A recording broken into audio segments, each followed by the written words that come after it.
Hello and welcome to 13 and 1. I'm your host, Francis Feltry, and today we have a very exciting guest.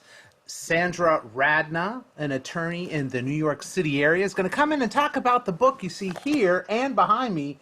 It's a book about divorce, and it's the ultimate guide to divorce. And why don't we bring on Attorney Radna, and she can tell us a little bit about herself, and then we'll proceed with the show that's like a talk show, but it's kind of like a game show too, 13 and 1. So, Miss Radna, please come on board. There you go. Hello, how are you? Good. How are you? How are you? I'm So tell well. us a little bit about yourself. I'm an attorney practicing in New York, like you said, New York City and Long Island. I've been practicing for over 25 years, and I practice primarily in the area of divorce law. I just wrote Okay. a book called You're Getting Divorced Now What? About what it's like going through the court process when you're going through a divorce. And just a little disclosure, you and I went to law school together. Yes, we did.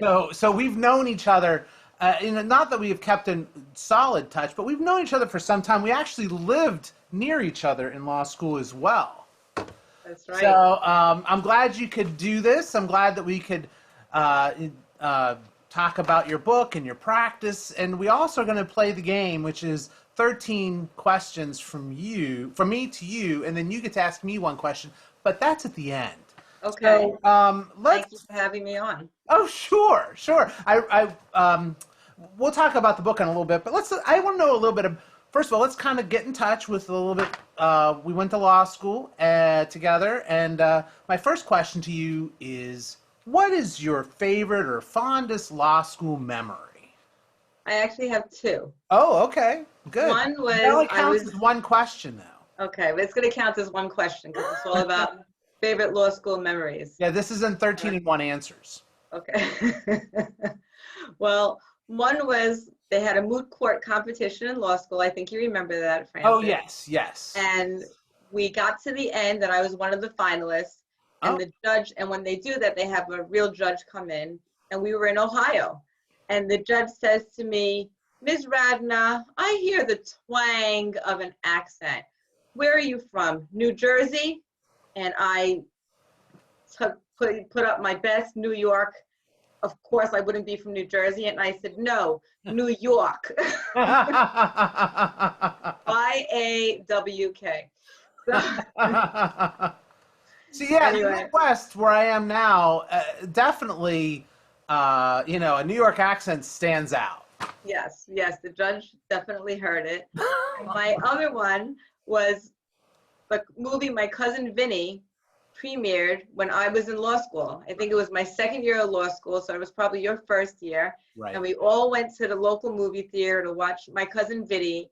And when Marissa Tomei came on the screen as Mona Lisa Vito, everybody looked at me and said, she's just like you. I think I was like the only New Yorker from downstate New York at the time. So that's my second favorite law school memory.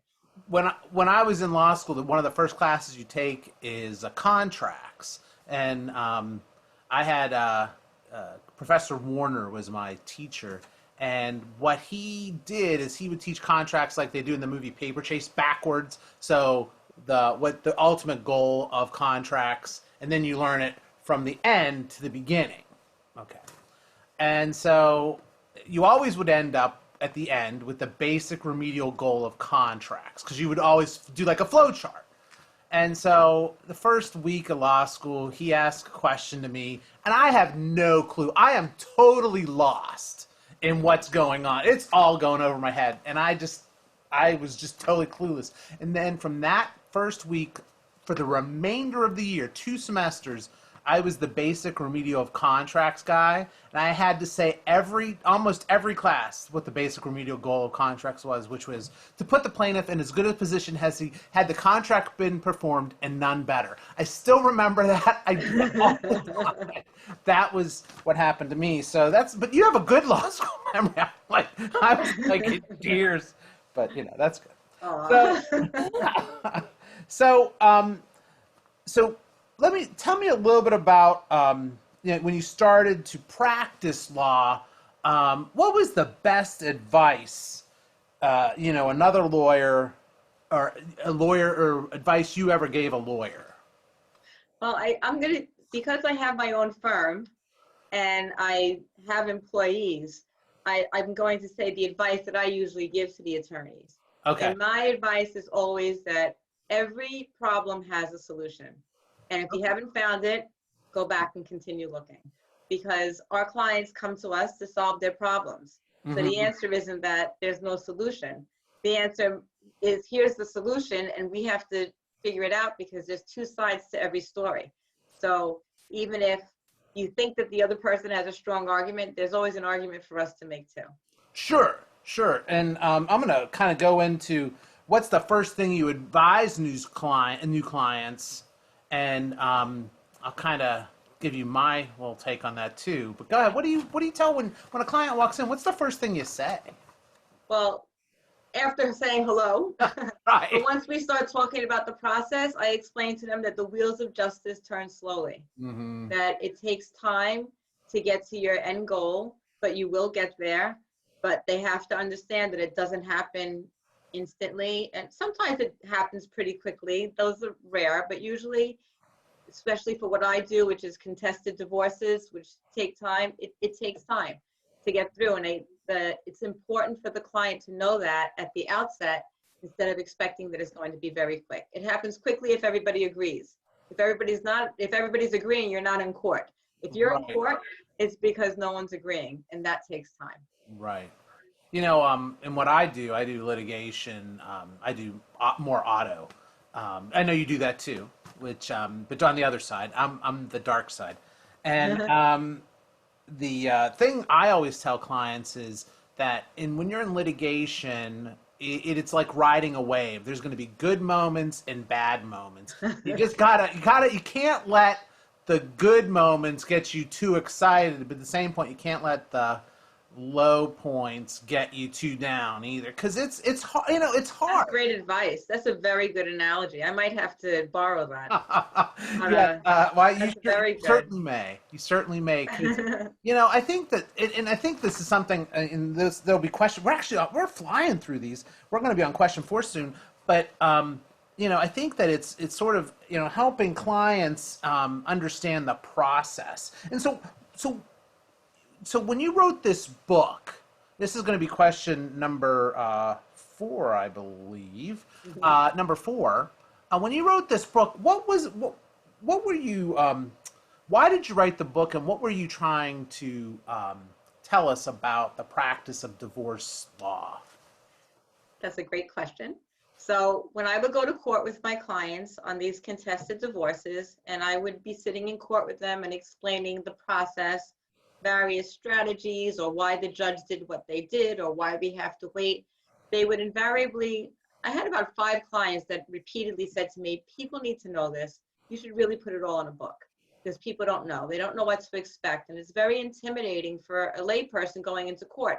For attorneys, we know what to expect. But for someone who's never been through the process, it feels very dehumanizing. It feels that you're not treated almost like a person. And it's very shocking to them. Right. So I wrote that. Just as an example of that, which when it dawned on me that people don't really understand, because we do it every day. When I tore my Achilles tendon, I went to a doctor who I used in my practice as a lawyer. I went to this physician. He was an orthopedic surgeon. And he was like, okay, so when do you want to do surgery, Monday or Wednesday? And I'm like, what?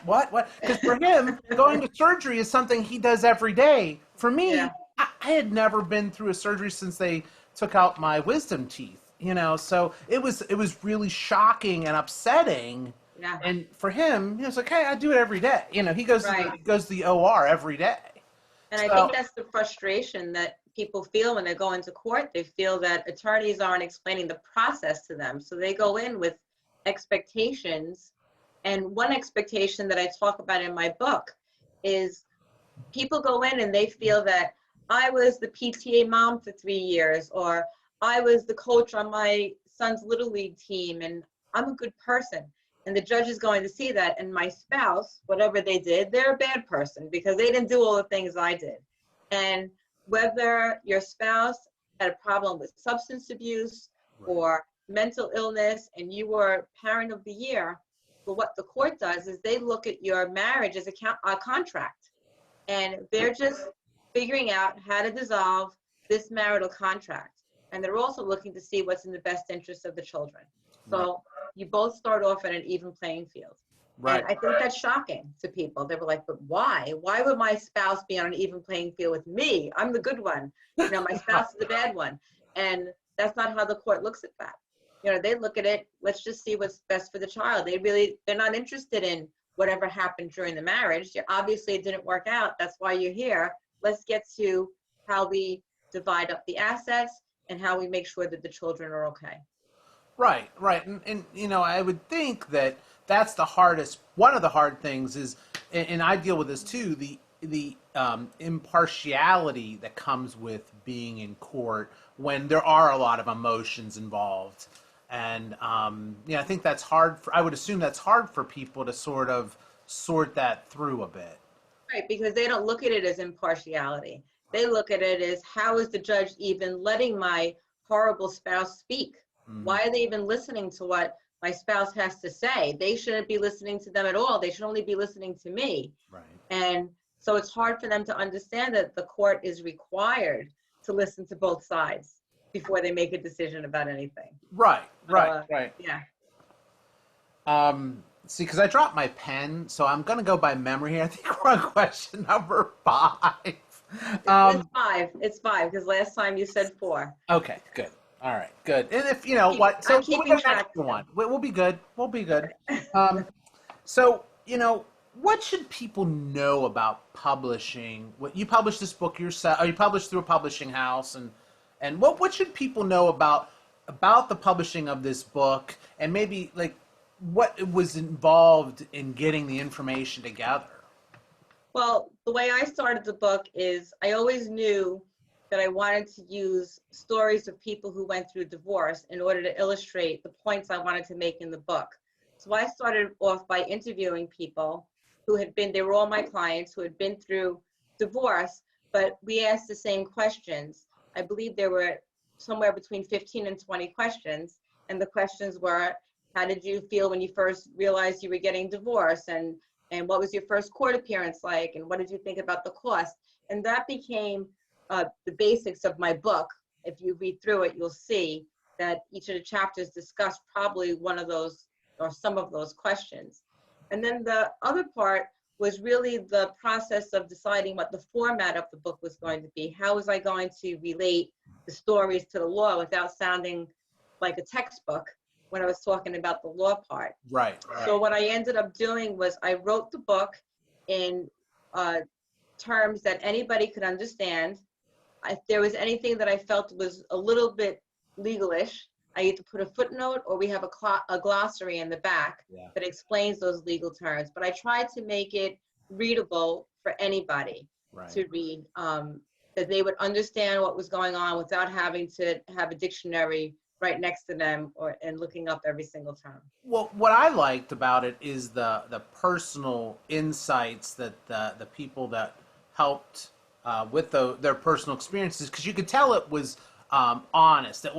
It's not something where it's geared toward, tell me about something that wasn't something they had gone through. It was definitely, you could tell it was written by through somebody's heart, through what they had experienced. I thought it was very identifiable. And, I would think that, having never gone through a situation like this myself, I would think, though, in my experience as a lawyer, something that would help clients understand that they're not alone in this, I think is very important and very helpful, and also helpful to kind of give the big picture, because that's one of the questions I often constantly tell my clients, the big picture of what's going on, why we're doing this part, or why we have to do, written discovery or whatever. And I think that for people, I think your book helps not only give them information that you're giving them when you're talking to them, but also reassure them there's other people that have gone through the same thing.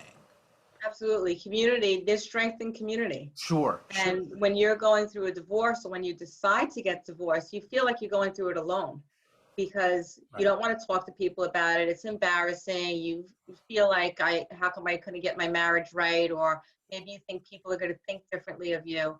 And what the stories in the book do, I call them fellow divorce warriors. People that have gone through it.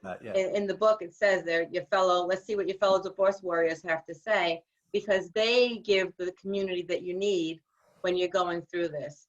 I call it going from your BD life to your AD life, your before divorce life to your after divorce life. You're trying to get through it with your fellow divorce warriors, helping you through this, give you a sense of community because they've gone through most of the situations that you have to go through.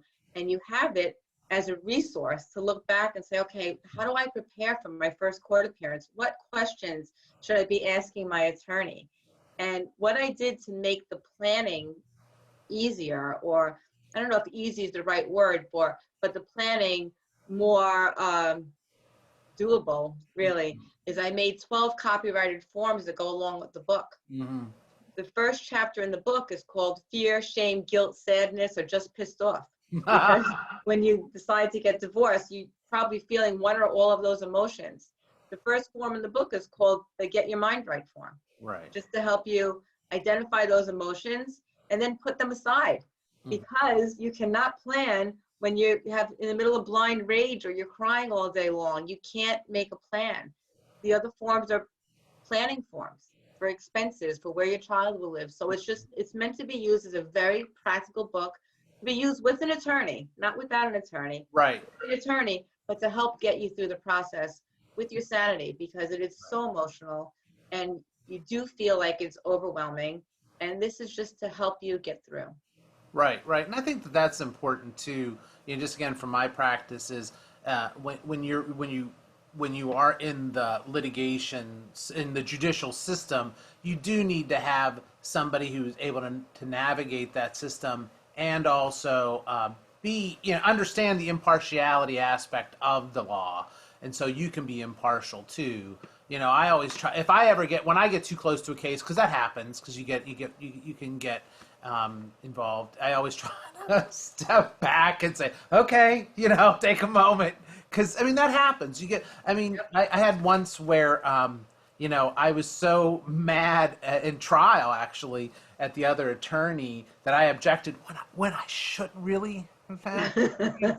And I kind of got a little, and then in my closing, I sort of apologized, but I use it to my advantage, saying, I only get upset because, I've got to care about my client, Very good. Very good. And so, but that's what I mean. Emotions are involved, but that's sort of our job, is to keep the emotions to a minimum, because you're advocating. So, right.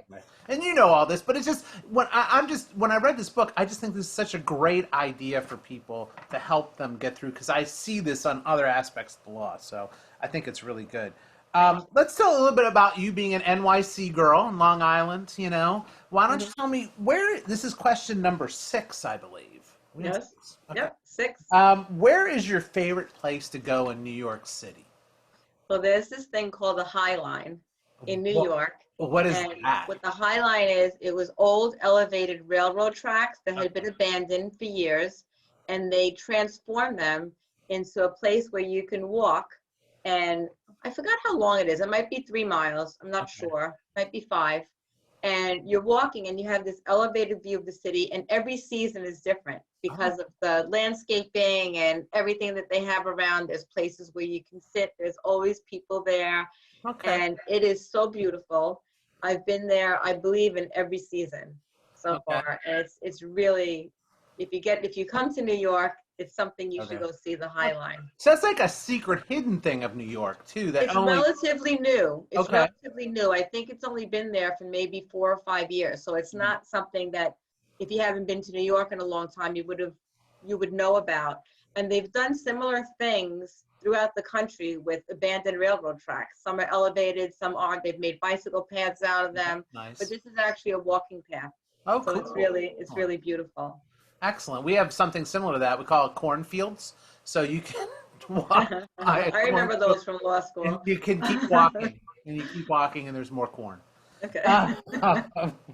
So, okay, question number 7.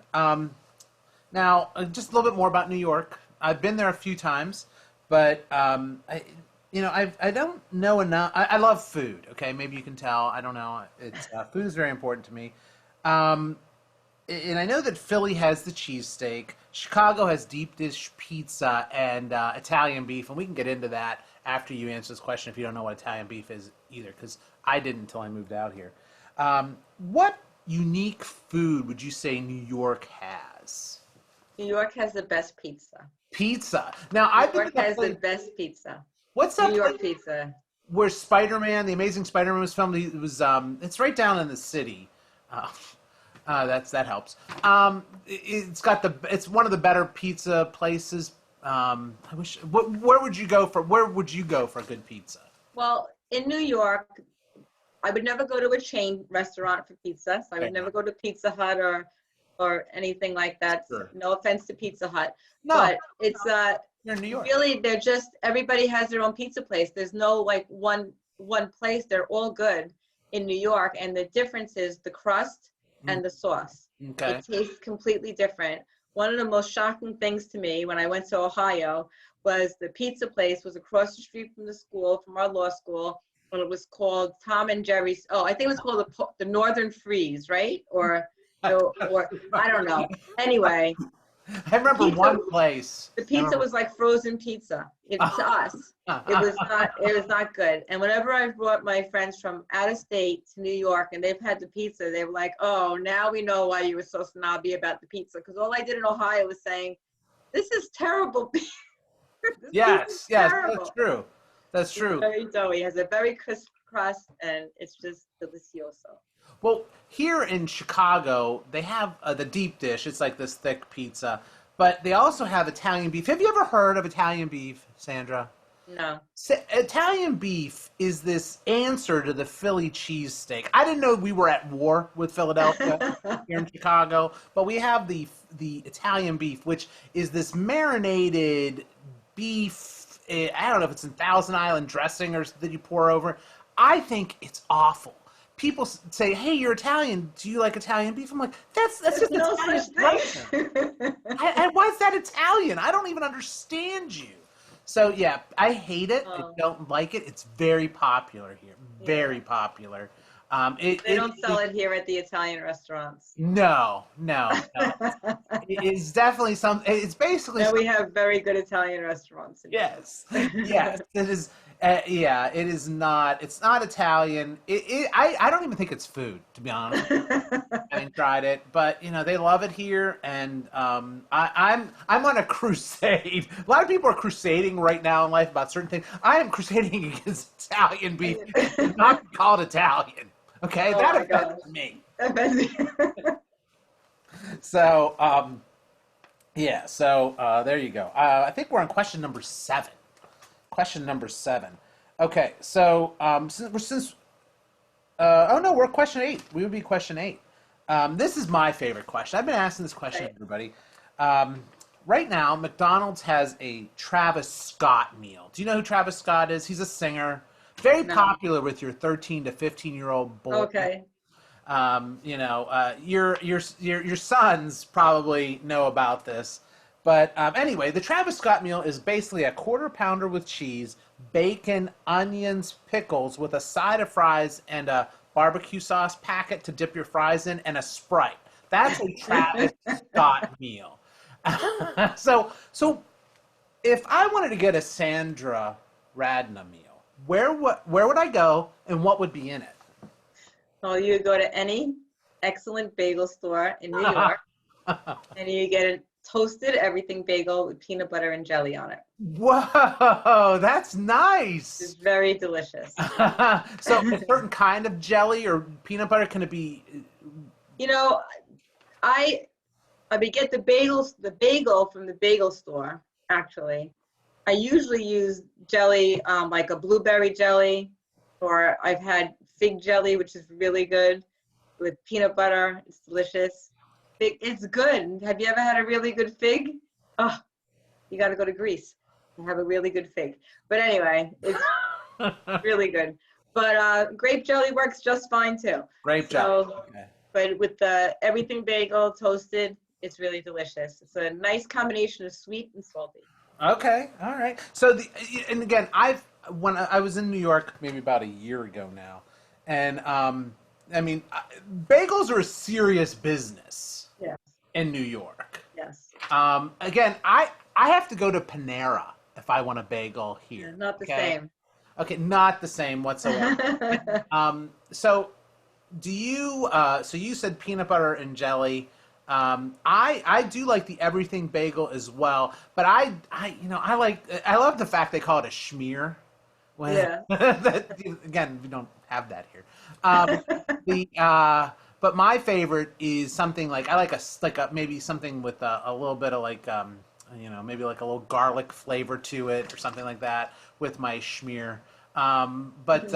So is there one place? So any bagel place, they're all pretty good. I mean, you have They're the all good. ability to choose, but you're not going to say you'd go to a chain. Again, you want to go to a New York bagel place. Yes, Okay. All right. yes. Sure, we're clear on that. I think we're on number 10. No, we were just on 7. Were we on 7? 8? Yes, now we're on 8. Yeah, Okay.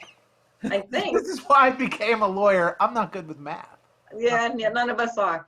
Yeah, that's the thing. That's why I did notice on your website, by the way, what is your website for your? It's www.radnalaw.com. RADNALAW.com.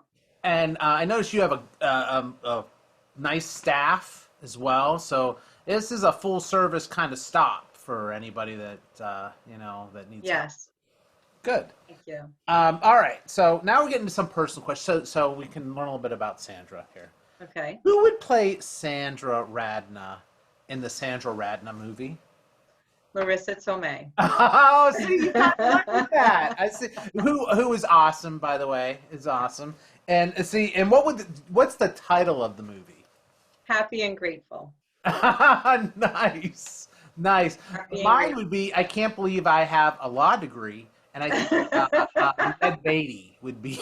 I don't know. And who? Ned Beatty. Ned Beatty? Beatty. I don't know. Maybe it would be. Maybe it'll be. Yeah. I don't know who would play. I'd play myself. Yeah. Why wouldn't you go with Matt Damon? Oh yeah, exactly, Matt. Johnny Depp. I think Johnny Depp. I think would be a good choice. Um, uh, Now, what would you say when you came up with the idea? How did the idea for your book? Where did that come from? I think this is question number 10, by the way. Well, it came from just my people telling me how frustrated they were with the court process. Mm-hmm. Me wanting them to know what the divorce process was. And I actually did some research to see if there was anything out there already. And what I found was that the books that were out there about divorce, which there are a lot, were about the emotional side of divorce.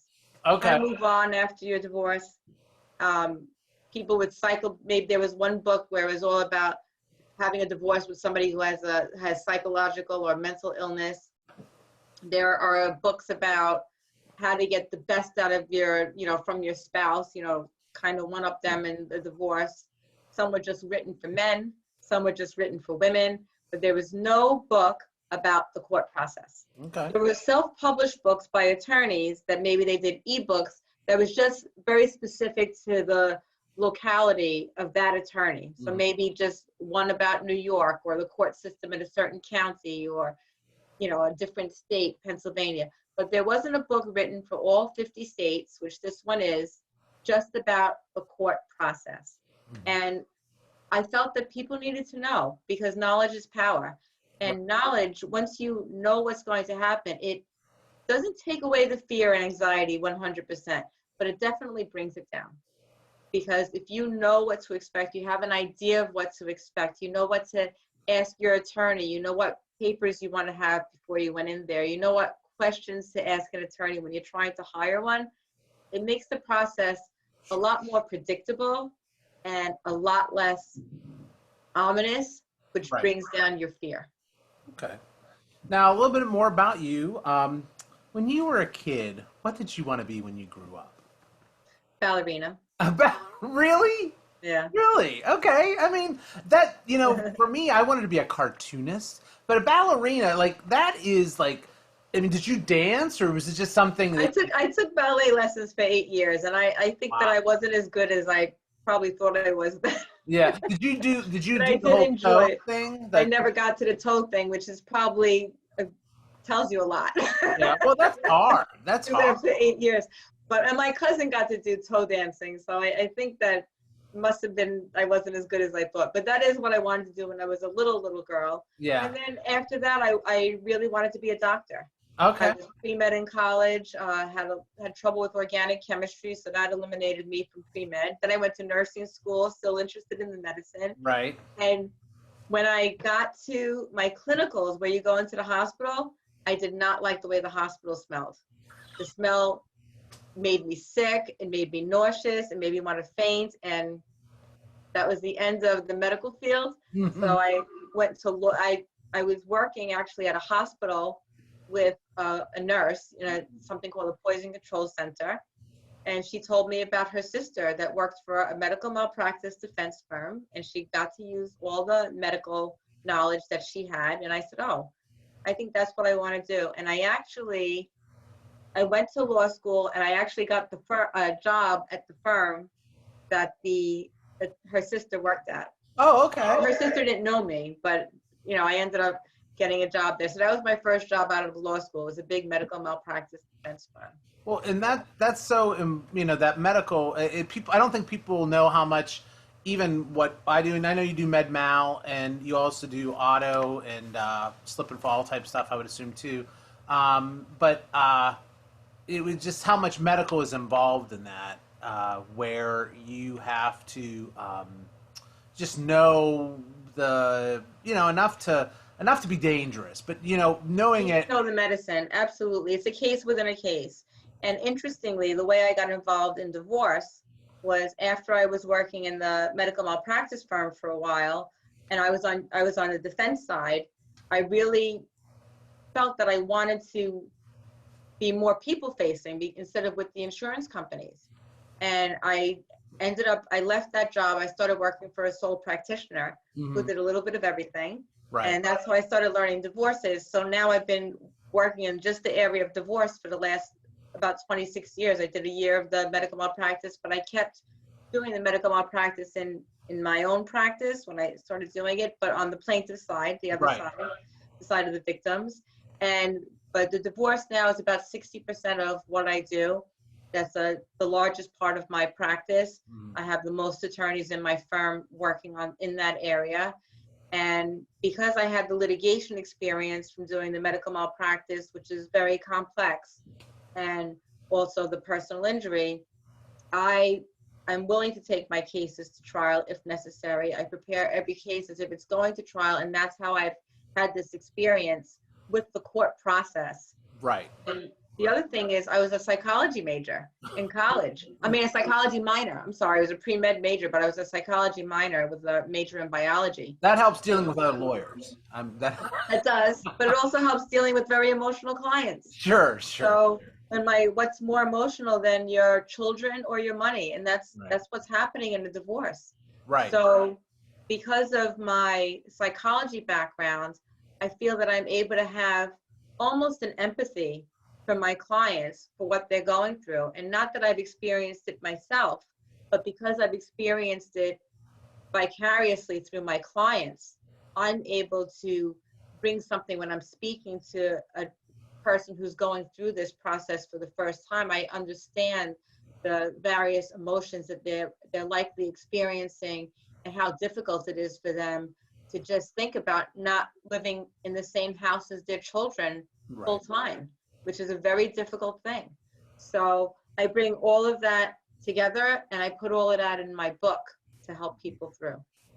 No, that makes sense. I mean, because it is hard. I mean, I know that it's easy to make jokes about it, but also this is somebody's, it's their situation, and it's important to them.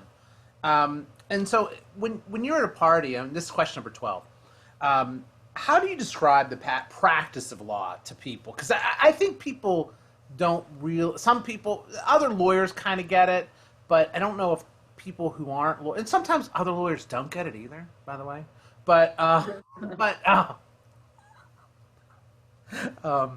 don't know. Just a thought popped in my mind, and I'm not going to go into it. But what do you tell people who say, what do you do? Because sometimes people think you know everything that's in the law books, like you don't have to look it up, like you've memorized every single law.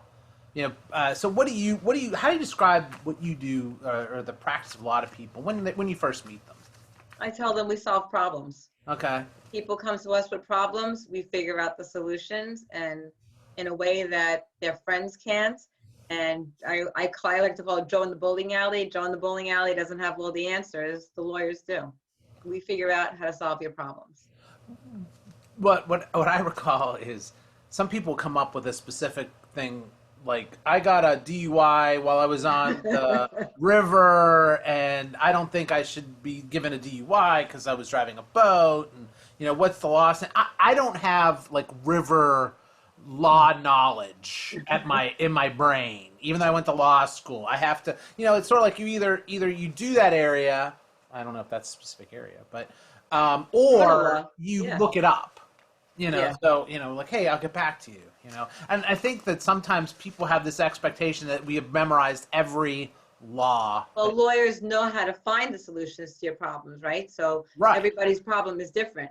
So because of that, we do research, and we find them the solutions. And people understand it once you explain it to them, that your situation is unique. I'll have to look into that. And this is going to be question number 13 to kind of wrap this all up with.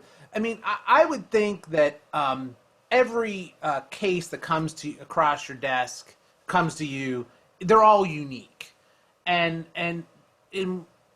what do you try to put together when you see a unique case?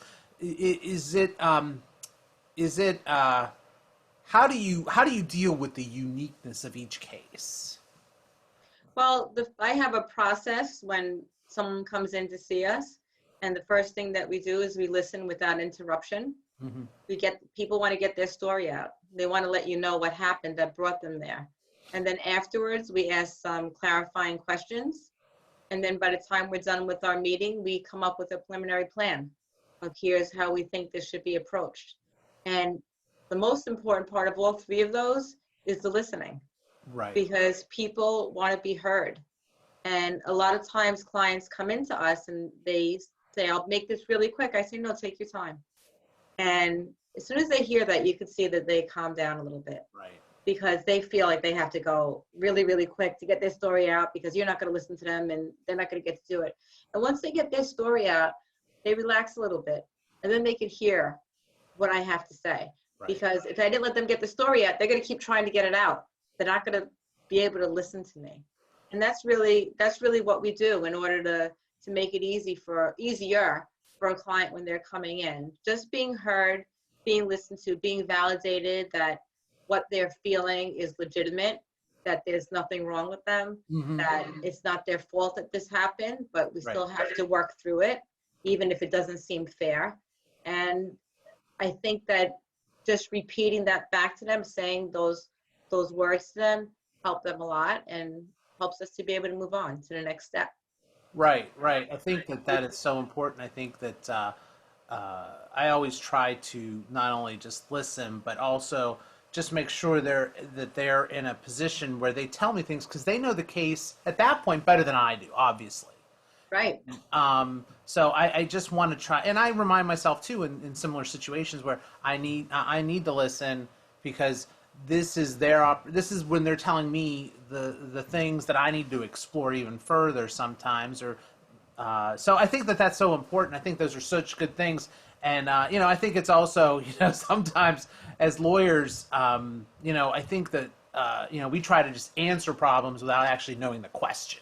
Yeah. And, I think that to your point about each situation being unique, by listening, you can hear the uniqueness, but as attorneys, we can let them know, even though their situation is unique in the details, there's some commonalities that's in every case. So we can recognize and say, here's what's likely to happen in your situation. Even though it's unique, here's what a judge is likely to do. if we were to go to court, and there's comfort in that for the client because they're hearing from us that we can take care of your problem. This situation that you're going through that brought you to have to come to court and to have to come to an attorney, even though it's unique in the details and the facts and the people involved, the commonalities, the things that we have experienced in is what's going to be able to help you get through this. Right. So I think there's comfort in that. Right. And that gets you to 13 questions. That was a great way to put it all together. I appreciate that. Did a great job. You did a great job interviewing me. Well, you made it easy and fun. Well, I'm just glad you did this because it's good to get back in touch with you. But unfortunately, now we have to go to that part where I have to ask, or where you get to ask me one question. I'm all ready because I knew you back when. So I want to ask this. If you had your own HBO comedy special, what would it be called? What would be the title? And what would be the theme of your opening monologue? Okay, so an HBO comedy special. Thank God it's not a show on HBO because it would be probably like Taxi Cab Confessions or something. But no, this is your 3-hour comedy special. Yeah, so it would probably be something like. What would let's see that. You gotta think. I put you on the spot because I've tried to keep it PG-13. Maybe it would be a bunch of exclamation points, and asterisks and things like that. I think it would be akin to I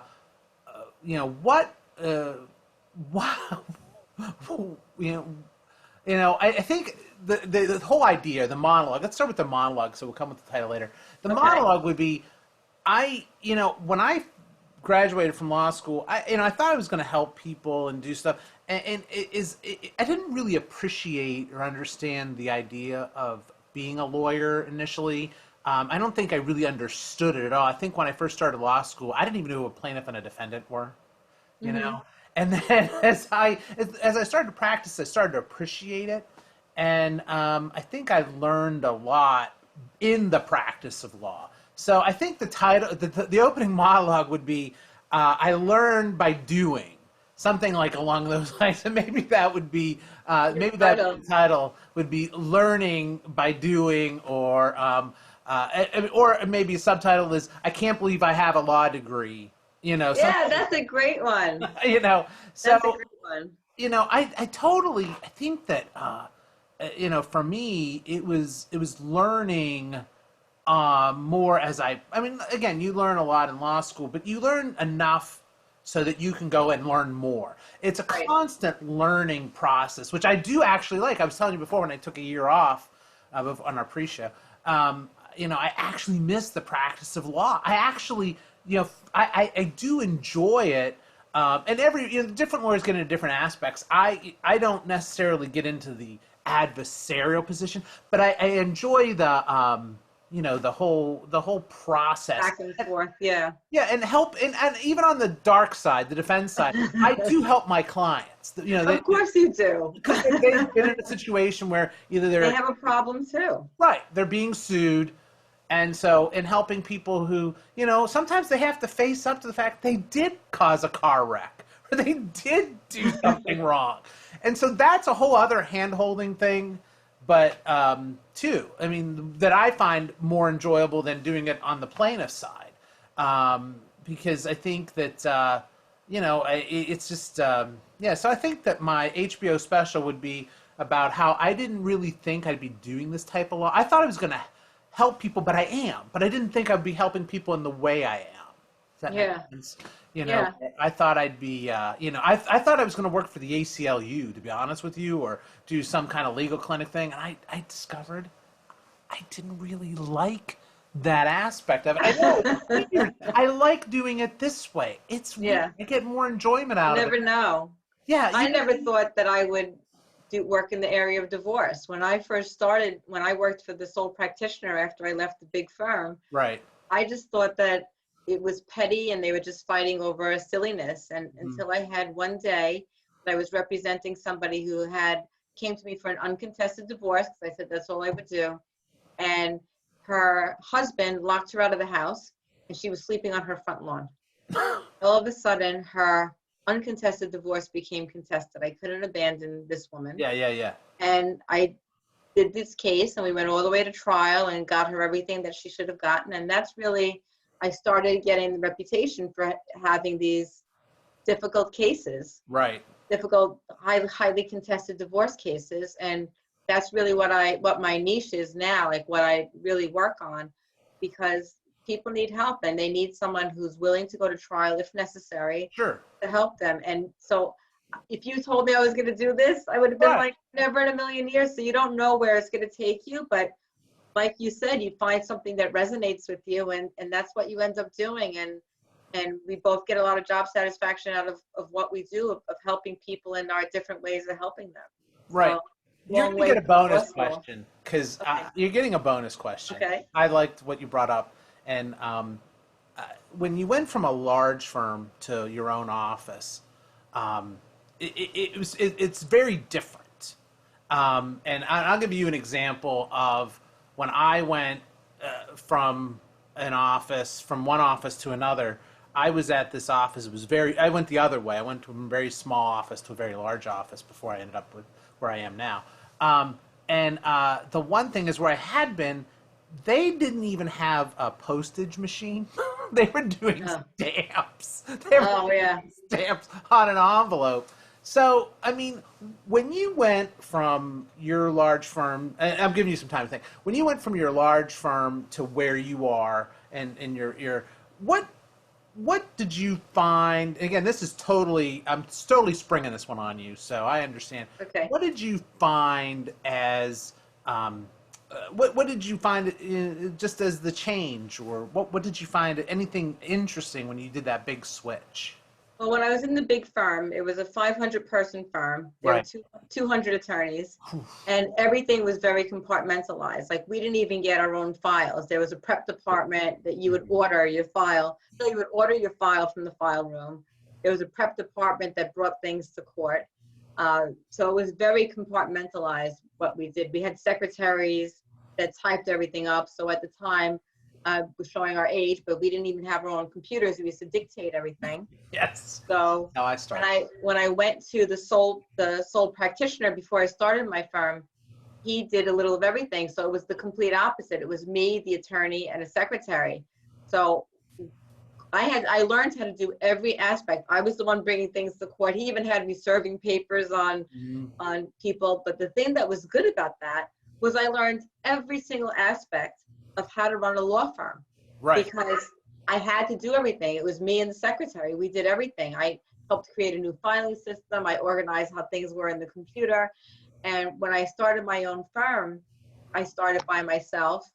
Actually, I was a partnership first for 17 years, but it was just the two of us, and we kind of did our own things. And then I started my own firm 8 years ago. Right. 8 years ago, and I started all over again by myself. But from the process of working with the sole practitioner and then being in the partnership that was just the two of us, I learned how to do every aspect of what needs to be done. So now as I've grown, I'm able to tell my staff what to do, and I know how it should be done because I've done it.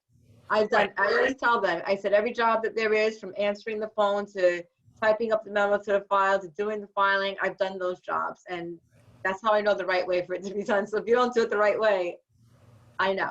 Well, plus, that way you know the process, but you're also able to, you don't have unrealistic expectations. Like, hey, get this That's done, and then when it's not done in the minute that you gave, you're not. Yeah. You know what you're doing. I've done it before, so I know what's involved. Absolutely, Right. yeah. Right. So that probably is very I think very key to giving your ability to focus on your clients, but also being able to understand the big picture to explain it to your clients too. Yes. So that's interesting. Yes. That's cool.